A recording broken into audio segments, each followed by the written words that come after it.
Well, Mr. Speaker, now that the Prime Minister's minister in charge of Jasper's recovery has resigned under a cloud of suspicion, who's going to oversee the rebuilding of this beautiful community?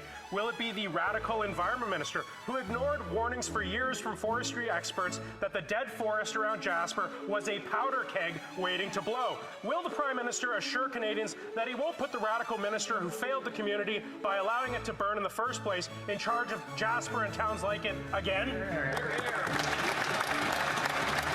The Honourable Minister for the Environment and Climate Change. This member should be ashamed of the previous government's record in the protection of Jasper, Mr. Speaker. Do you know how much they invested in 2011 for fire protection in Jasper? Zero. Do you know how much they invested in 2012? Zero. Do you know how much they invested in 2013? Zero. 2014? Zero. 2015? Zero. We've invested more than $60 million in fire prevention in Jasper. They did absolutely nothing. Pay attention to your time clock. Mr. Genuis, go ahead, please. Minister, should Randy Boissonneau still be in cabinet? Well, I can tell you that the business that Mr. Boissonneau was involved in was never on the Indigenous Business Directory. Mm-hmm. Do you think he should still be in cabinet? That's not a decision for me to make, Mr. Genuis. Okay. It's interesting that you're not saying yes. Do you endorse his conduct as minister? I can tell you that Mr. Boissonneau's business was never listed on the Indigenous Business Directory. He's a cabinet colleague of yours. You work together closely, I would presume. I ask if you think he should stay in cabinet, and you're declining to answer that. Do you endorse his conduct as minister? What do you think of what he has done? I can tell you that GHI, the business that Mr. Boissonneau was co-owner of, has never been on the IBD. Okay, I think you're saying a lot by not saying a lot, Minister. Fort York. Mr. Speaker, the turmoil at IRCC continues. I have an Australian-trained doctor stuck in the department's quagmire. We have badly needed skilled tradespeople who want to come to Canada lost in the logjam, yet no delays in getting citizenship for ISIS terrorists who produce videos dismembering victims. Same with human traffickers needing a court-banned passport replaced. Mr. Speaker, what are the twisted priorities of the immigration minister? Can you focus on letting people into our country who want to heal Canadians, not to kill or traffic them, and to build the homes instead of blowing them up? The Honourable Minister for Immigration, Citizenship and Refugees.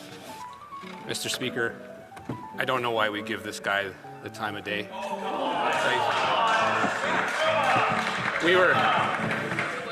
We drummed this guy out of our party because he covered up allegations of sexual assault against him and was fined by the military by it. He's so bad the Conservatives don't even want him in his party, and he was so afraid of the Green Party leader, he's now sitting over there.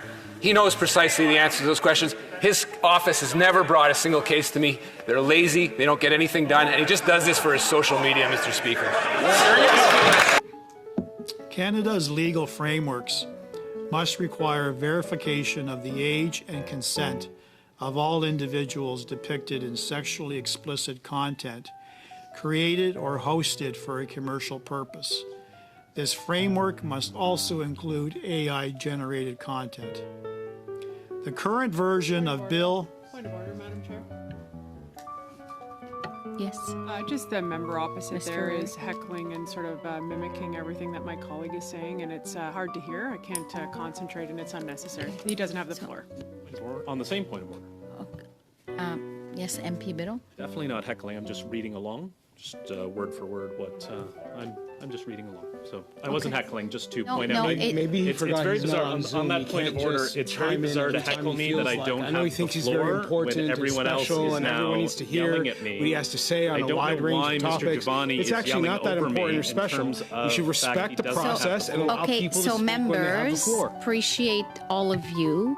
The challenge we're facing right now is that the direct pressures on individuals and households, the affordability crisis, being kicked in the teeth by inflation around the world over the past few years, the concerns around the rapid pace of change, the instabilities we're seeing, the shifting geopolitics, the disruptions of the supply chain, have a lot of individual citizens, voters, families really worried that they're not able to make ends meet.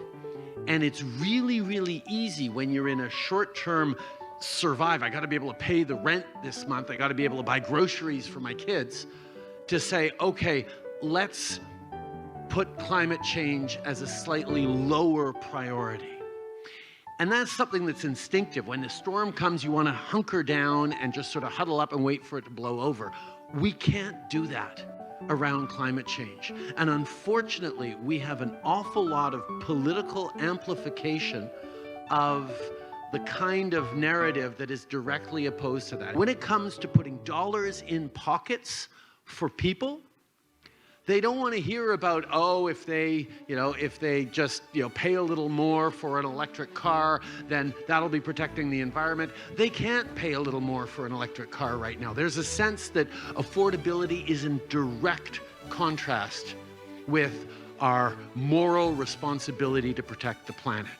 And that is something that, unfortunately, people have been amplified and used propaganda, misinformation, disinformation, and flat-out lies to scare people into saying, oh, no, we got to take care of our household budget and bottom line first, and environment second. And that's one of the things that we've really tried to tackle in Canada, because if they're not on board with us stepping up to fight climate change, both at home and around the world, they will withdraw political support from parties that are focused on doing that. And that's the challenge we have to tackle.